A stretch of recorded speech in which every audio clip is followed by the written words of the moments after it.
বৃষ্টি ধাৰাবাহিকখনৰ আজি নিশা আহিবলগীয়া এপিছডৰ প্ৰম' বৰ্তমান মুকলি হৈছে আৰু আজিৰ প্ৰম'ত আমি দেখিবলৈ পাইছোঁ ধাৰাবাহিকখন হ'বলৈ গৈ আছে বহুত বেছি ইণ্টাৰেষ্টিং। বলকচোন চাওঁ আজিৰ প্ৰম'ত কি দেখিবলৈ পাইছোঁ।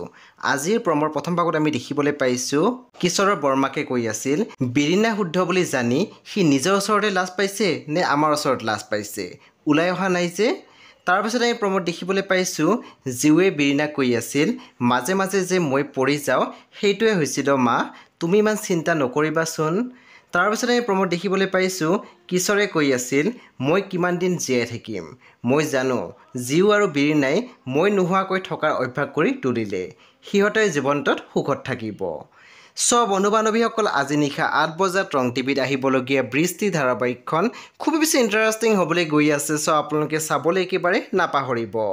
পৰৱৰ্তী আপডেটৰ বাবে আপোনালোকে আমাৰ চেনেলটো ছাবস্ক্ৰাইব কৰি কাষত থকা বেল আইকনটো টিপি দিবলৈ নাপাহৰিব।